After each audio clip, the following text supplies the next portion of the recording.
Alright, this is one I've got a lot of requests for.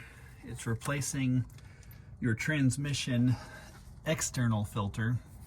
And for this, you're going to need the FT145 and all that other junk underneath it. It calls it an oil filter.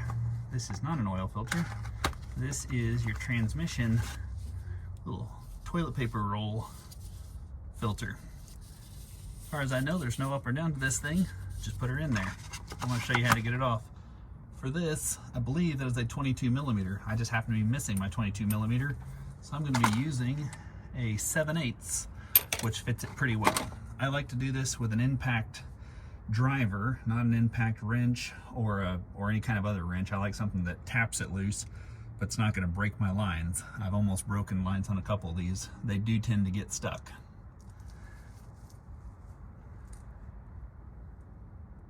Okay, let's see here.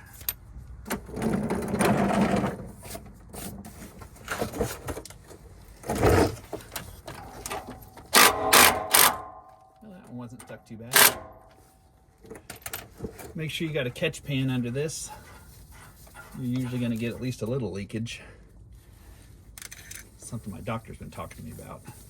Make sure you wear your gloves and check your boxes of gloves. If you're not careful, sometimes they'll send you an entire box of either right or left on these. That's just a joke, actually. Anywho, let's get this thing pulled out of here. See how messy this is.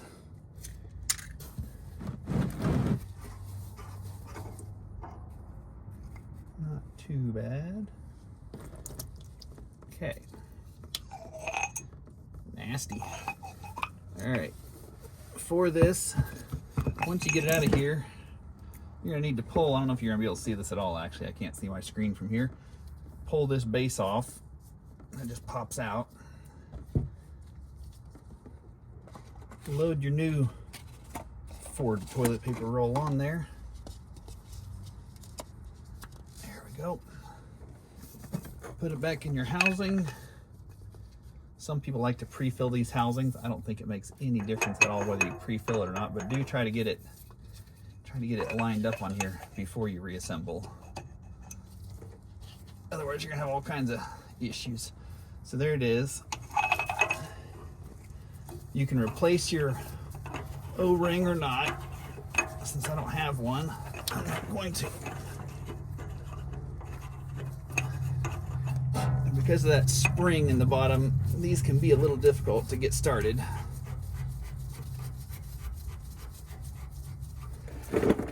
There's no need to over torque these. Not trying to prove anything here, just trying to seal it. All right. Dry it off so you can see if you're leaking any. Yep, she is seated as she's gonna go. I don't know where you can buy replacement housings. I have broken one of these trying to get it off of here with an impact gun because it was just seized. I imagine these rarely get replaced. I don't know what the interval is. You should do it, but as nasty and black as these things get looking, I'd say probably for me at least every 10 to 15,000 miles or so. This one has a fair bit of metal particle on it. I'm sure it was still working fine. That's got a lot of surface area. But anyway, that's how you replace on your 6-liter PowerStroke Fords the transmission external filter. You've also got an internal filter. If it was helpful, please consider liking and subscribing. It helps us get this out to more folks.